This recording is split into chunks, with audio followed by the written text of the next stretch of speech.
Yes.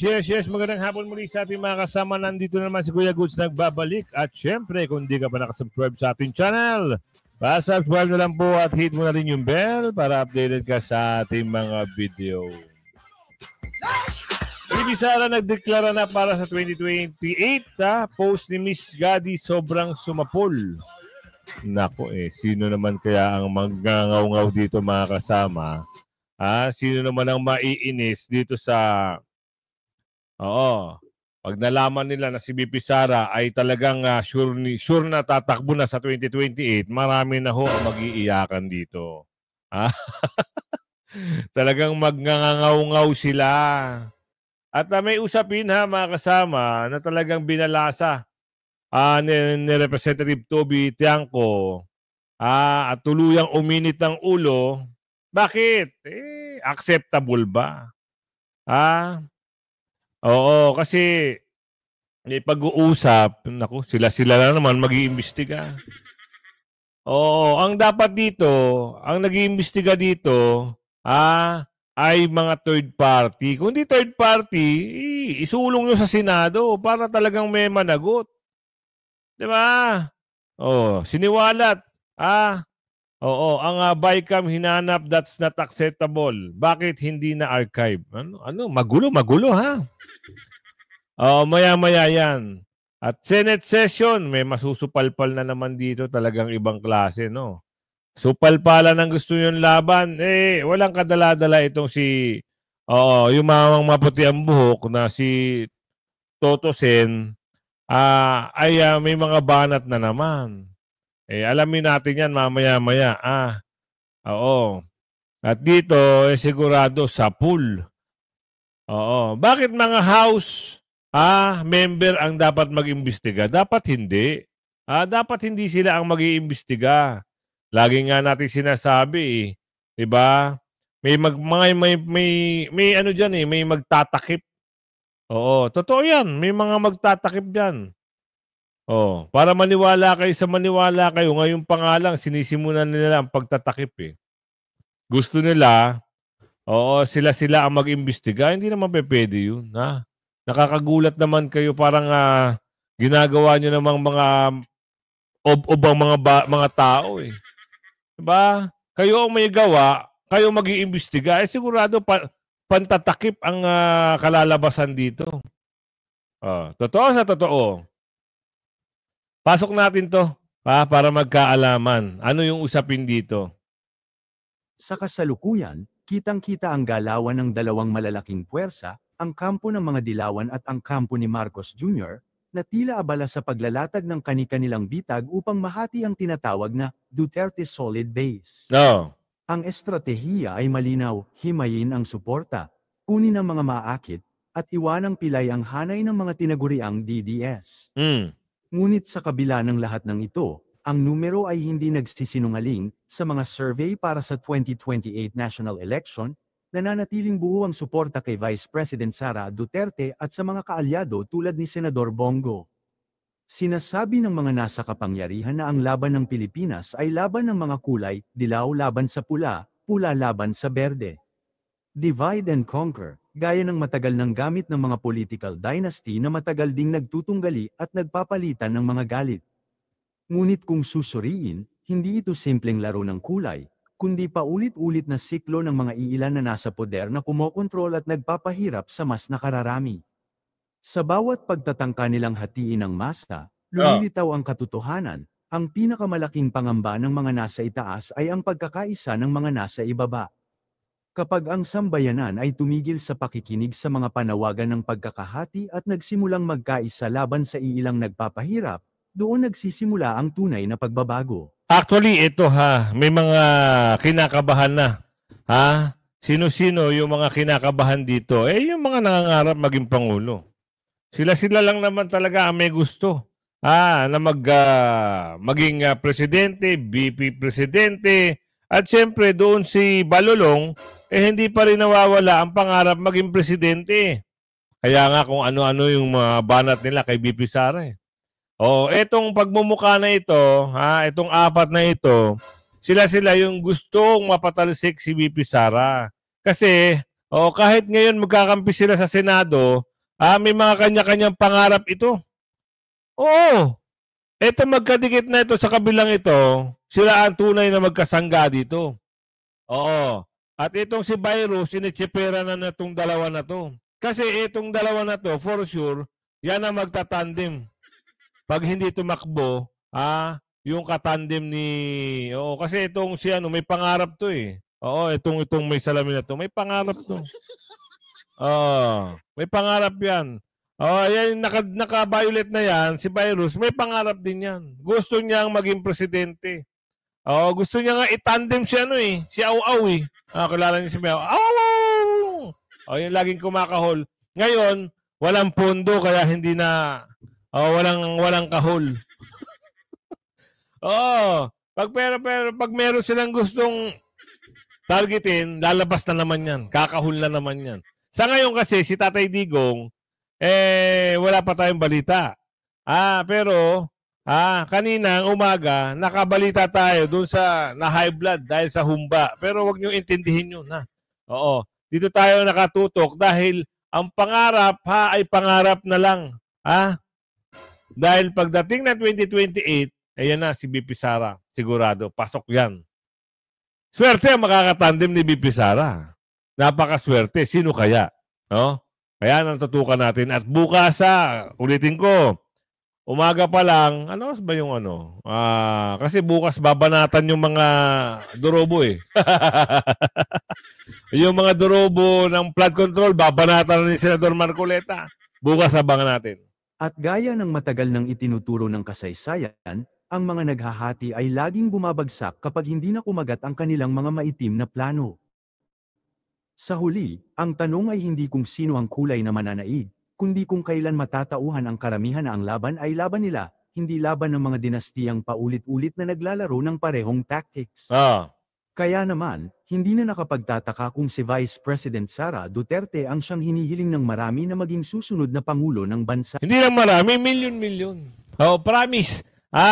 Luzon, Visayas, Mindanao, isama mo yung OFW, yung Maisu Group, Amerika, kung saan man panig ng bansa, maraming Maisu Group eh. Oo. At isama natin yung mga supporter ni Tatay Digong, plus, yung mga ngayon ay naniniwala. Dahil ang sabi ng iba pala, magpalakad, magpatakbo ng bansa ang mga Duterte. Hindi katulad ng mga namamuno ngayon. Ubos ang kaba ng bayan, wala ng proyekto, dinorobo pa yung proyekto. Napatunayan natin yan. Sa may Pampanga, ganyan din nangyari. Yung flood control, kaya naman pala nagkabaha-baha eh. Sisihin nyo ngayon yung mga dorobo dyan. Kayo mga taga-Bulacan, sisihin nyo yung mga kumakalawit ng mga pondo dyan. Hindi ang problema ay ulan. Ang problema ay kinurakot ang kaba ng bayan. Meron nakalaan na pondo pero tinaran. Mantakin nyo. Isang pirasong bakal. 8mm pa. Nilagay doon. Hindi na kayo nahiya. Nilagay nyo pala isang pirasong bakal. Sumiyo marimar naman kayo. Wala na kayong kawawa ang mga Pilipino. Dahil sa pansarili nyo interes, nakawin ng kaba ng bayan, akala nyo hindi kayo mabibisto. Sige. Nung panahon ni Tatay Digong, may baha. May bagyo, hindi na mawawala yan eh. Sa isang taon nga, minsan 3, 4, 5, 6. May bagyo, may baha. Pero hindi katulad ng ngayon. Grabe, Diyos mo yung marimar. Ibang klase. Diba? Kaya siguro, hindi pinatakbo itong mga gateway ng yung mga flood, ano mga tawag doon? Yung sa Maynila. Yung nirereklamo ni Yorme. Ano ba yun? Flood control. Kaya pala hindi pinapatakbo. Kulang pa sa pondo. Humihirit pa raw. Nabalita yun, di ba? Tuloy. Malinaw na dama niya ang pulso at panawagan ng taong bayan, kagaya noong 2016 nang mismong mga Pilipino ang nagtulak sa kanyang ama na tumakbo bilang presidente. At hindi nabigo ang sambayanan, natapos ni Pangulong Rodrigo Duterte ang kanyang termino na may pinakamataas na trust rating sa kasaysayan, lumampas pa sa 80% noong 2022. Ngayon, tila nagbabalik ang parehong panawagan, ngunit may malaking kaibahan sa sitwasyon ni VP Sara. Ang mismong tinulungan niyang umupo noong 2022 ang ngayon ay pilit na nagpapabagsak sa kanya. Yan, totoo yan. Diba? Ano ang naitulong ni VP Sara sa mga pamilyang ito? Malaki. Ano ang naitulong ni Tatay Digong sa pamilyang ito? Malaking malaki. Pero yung utang na loob ay wala sa kanila yon. Bagkus, itong utang na loob ay hindi na nga naibalik, pinakulong pa ang matanda. Tama. Diba? Kung ikaw ay maayos ang pag-iisip mo, gagamitin mo ang utang na loob. Doon ka na lang sana na hindi mo pinakulong o hindi nyo pinayagan at pinigilan mo itong mga yung mga alalays mo na tigilan si Tatay Digong. Pwede ka naman tumawag habang inaaresto di ba? Tigilan nyo yan. May utang na loob ako dyan. May utang na loob kami dyan. Pinaano niya yung tatay namin. Utang na loob namin yan. Walang ganun eh. Tama? Hindi na sila hindi na sila nahiya sa kanilang sarili. No? Sa bagay, sanay naman daw. Sabi ni Aling Lorena dito. Tuwan-tuwa sila nung nagamit nila ang mga Duterte. Kahit naman si Manong Chapit, di ba nagsalita din, nagamit din siya. Yung mga eroplano, napahiram, kung ano-ano. Tapos hindi nakilala pagdating ng oras. May pagbabalik naman lahat yan. Pagdating ng pagbabalik, hindi ka rin kilala. Ngayon nga, hindi ka nga kilala ng taong bayan. Diba? Mapunta tayo dito sa bakbakan ng kamera. Ano ang dapat nating malaman? Ito si Katobi. Binalasa itong si Sausing ba yun? Yung babae. Paano mo nalaman, Kuya Goods? Eto, sabi rito. To ask the chair to furnish all of the members the signed report of the small committee for 2025. I'll let you know if it's possible to... No. Madam Chair, why should it be put under consideration? This is of public record. This is in accordance with our rules. Tama. Ask questions. The Honorable Toby Chanco from the Independent Bloc. Sama ng tingin niya, kala mo talaga tunay. Kumapit lang sa mga Duterte kaya Bagong Pilipinas ang gabing mo ka! Yes, Madam Chair. The highlight of the President's SONA was nung sinabi na mahiya naman kayo, Initiative Errata for the Boys SOP. So ang Initiative at Errata ay nanggagaling po yan sa Kongreso. Kaya nga medyo nahirapan si Sec Ralph na sagutin kung paano nabawasan yung iba dahil talagang Kongreso po may alam yan. At dalawang pagkakataon po yan, sa BICAM at sa small committee. So I would like to ask the chair to furnish all of the members the signed report of the small committee for 2025. Wait, bakit gumagalaw yung oras ko? Hindi naman kasama yung sagot. Grabe, minamanipula si... Mukhang pinagtutulungan na ng kamera itong si Katobi, kasi si Katobi ang nagsiwalat lahat na may insertion at may anomalya dito sa bakod ng kamera. Yung mga bakulaw dyan, nagsama-sama na naman. Hindi matitinag to si Katobi. Birahin mo, Katobi, sa tama lang sa tama.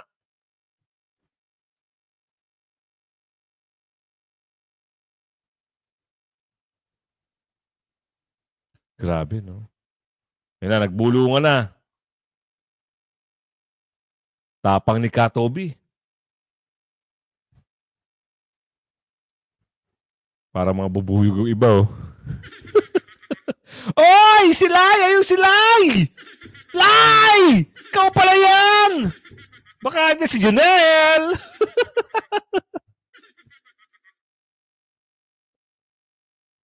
Ka na mag-ano-ano dyan! Tigil! Doon na tayo sa BGC. Thank you very much, Representative Chanco. The request will be put under consideration and we will let you know if Ha? it's possible to... Sagutin nyo, wag ganun. Wag ganun, ha? Anak ng tipaklong. Hindi pwede yan kay Katobi. Tsaka Katobi, biray mo. Madam Chair, why should it be put under Tama. consideration? This is of public record. This is Tama. in accordance with our rules. Kaya, no? That all committee reports must be given to all members. Tama. And that shouldn't be taken against my time because you're telling me that, teka, balik natin yung oras ko kasi sinasabi nila that will be taken into consideration. It should not be taken into consideration. Tama. Madam Chair, allow me to read this, no? Declaration of Principles and Policies. Section number 2 of our rules. Public office is a public trust. Yun! The The best House of dun. Representatives and every member thereof are accountable to the people at all times. I will not read the ending portion. Number 3, efficient and effective access to and dissemination of appropriate and accurate information are imperative in lawmaking. So why should it be taken into consideration? Tama. Madam Chair? Wala masagot. Mahina kasi This yung... representation was not the appropriations chair at the time. Ha? So the person who's covering the jurisdiction of that particular document, that is a document within the purview of the 19th Congress. Given that we've now crossed over to the 20th Congress, we would Oh, need kita nyo ngayon. Parang kinakain nyo yung mga sinasabi nyo. Oo. Oo, di ba nung una, ito, bibigyan ko lang kayo ng example. Nakakatawa itong mga to eh. Usapin ng impeachment kay VP Sara. Ang sabi nila, pwede raw mag-continue itong impeachment sa 28th Congress kasi continuing body. Ngayon, sinasabi mo na iyan ay pinag-usapan po ng 19th Congress. Hindi sa 28th Congress. Tama, di ba? O ngayon, ayan naman tayo eh. Palusutan tayo eh. Huling-huli na eh. Si Katiobi pa lang yan, ha? Ang katapat nyo. Paano kung, andyan pa yung ibang magagaling. Ha? O, tuloy. to consider that request. Madam Chair, that's not acceptable. This is public records. Pareho pa naman yung COMSEC natin. Tama. At yan dapat linalagay sa archives. Yun. Do I have to read the rules again regarding archives? Of Basahin mo, all documents? Katiobi, basahin mo. So may ang daming violation, Madam Chair. Walang record, hindi binigay. Ngayon, it's not readily available. Walang record sa archives. Ano to, Ala. sikreto? Again, this representation was No, not the let's ask the appropriations committee chair. chair. Let's ask at the the time. committee secretary, where are the signed records of the 2025 small committee report? Walang alam. Panis kay Katiobi. Masusupalpal talaga lahat. Kita nyo, Madam Chair, Chairperson? simple lang to, kung electronic copy, dapat lahat may electronic copy. So tama. dapat i-email sa amin Email, lahat oo. within 5 minutes, di ba? Tama. Si Comsec dapat ang nag-share niyan, ha? Sa mga representative. O dapat ganoon at para nababasa kagad. O kita nyo, nagtatanungan kayo, hindi nyo alam. Meeting suspended. Agoy. Yun lang. Suspended. Maghahanap muna sila. Oy, Lai! Andiyan ka pala, Lai. Ayun As na. a response Nakat to the na, Honorable nakat na. Chanco, we will look into the records and Madam- look at the Madam Chair. particular item. The subject matter of today's hearing is the briefing on the 2026 budget. So this is an internal matter that may No, be it's taken not. up with the Committee on Appropriations No, it's not. separately. So Madam we would, Chair, starting Wednesday, tatanungin natin yung mga departamento, paano nila ginastos yung budget nila. Very good. Paano natin sila tatanungin kung paano nila ginastos yung budget nila? Kung hindi natin alam paano sila nabawasan at paano sila nadagdagan. Yun. we will be Sali. able to scrutinize Ha? the performance of the different agencies. no. as well as Agoy. the Anong utilization of the paliwanag different yan? line items based on the 2025 performance. No. So this does not Mali. preclude us from doing that scrutiny. Meron ba o wala? We would Mer- have to look into the records. How- May I- Agoy, yun lang ha. Whew, we have looking into the records. Yan na naman ang laging banat nila. Kaya kayo mga kasama, pag mga gantong mga nakakasawa lang sila. Kaya ito magandang investigasyon to third party ang mag-imbestiga. O kaya naman, i-refer na lang nila sa Senado. Ha? Para ang Senado na ngayon ang mag-imbestiga dito sa mga bagay-bagay na ito. Nakakalorke eh. Di ba? O, ginisa ng ginisa talaga. Itong si Sausing. Oo. Kaya ano. Talagang gusto nyo, meron pa akong papakita ng slide sa inyo. Talagang bakbakan naman sa Senado. Ibang klase Ibang klase yung bakbakan sa Kamara, ibang klase yung bakbakan sa Senado. Kasi, excuse me, ang majority leader at minority leader ay nagpapalitan ng boses dito. At nabanggit din dito ni Villanueva na hindi lang siya gumagawa ng kwento. Oo, may patunay siya na ano ba sabi niya? Pag hindi ako gagawa-gawa lang ng kwento, paninindigan ko ito. Kung, abangan natin na. Which is presumably the member also with the coalition majority. Ang sabi po ng Supreme Court are bound by the majority's choices. Mr. President, last but not the least, as much as we wanted to entertain the idea of coin tossing, Mr. President. My sister won in the mayoralty election in Bukawi by coin toss, Mr. President. But we have no precedence on this matter, Mr. President. And again, let me submit for the record that the Supreme Court provided us guidelines with all due respect to our colleagues, especially in the minority. Thank you, Mr. The President. minority leader is Yes, recognized. thank you, Mr. President. The Gingona versus Gonzales Ayun naman sila. issue should be the prevailing, not the Mitra or Cositeng versus Mitra, as mentioned earlier by the majority leader. The interpretation of Constitution Article 6, Section 1, Section 18 is very clear. Basis of proportional representation from political parties and party organizations. Ang linaw nun eh. Walang sinasabi itong majority and minority. Mr. President, if I may, I believe The the majority leader the is party recognized. organization is the minority and the majority. And I submit again, Mr. President, hindi po ako magmamagaling-galingan Yun! or magsasabing eksperto dito. But nais ko, Mr. President, na isubmit itong aking posisyon sa body, Mr. President, at maging sa mga kasama natin dito sa bulwagang ito, Mr. President. Mr. President, di ko pwedeng sabihin yung laman ng Constitution ng parties, organizations, meaning majority and minority. That is a very poor interpretation. Ang linaw eh. The basis of proportional representation from the political parties and parties or organizations registered under the party list system represented therein. Hindi ko makikita yung majority-minority doon, Mr. President. So I think kung sa mga simple membership ng mga committee, kinukonsulta members ng minority, kinukonsulta bawat member sila, bakit hindi sa napaka-importanting body like the Commission on Appointments? But hindi makakonsulta? The President pro temp was talking to us about it just a few minutes ago. That's the point, Mr. President. Bakit ganito? But then again, that is my appeal.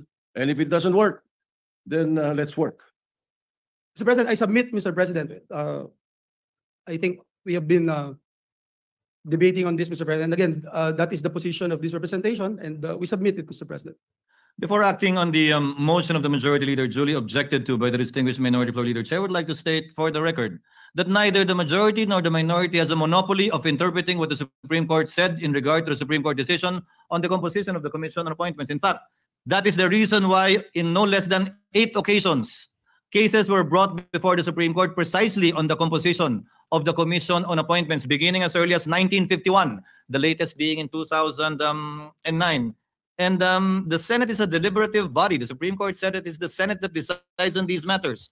Chair takes exception to the statement that this is being rammed because we debated on it, and when there is a motion duly objected to, our rules state very clearly that we should divide the House by acting on that clear difference in opinion with respect to matters that the Senate needs to act upon, specifically that we should constitute and organize the Commission on Appointments within 30 days after the organization of both the House and the Senate. That date lapsing on August 27, 2025.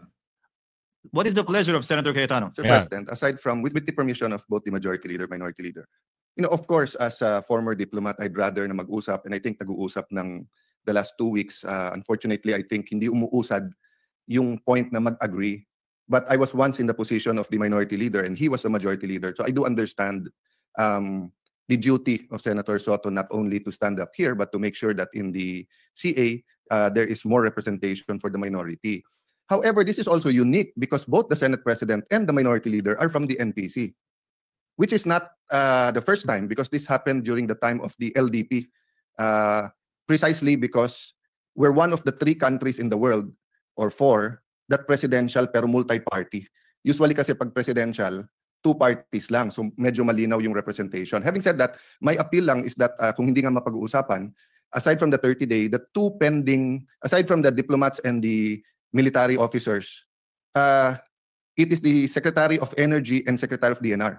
We all know that it's not only DPWH and flood control projects ang nag-cause ng baha. We also know that whether it's reclamations or kulang ng ECC, whether it's mga ilog na tinambakan, DNR yan eh.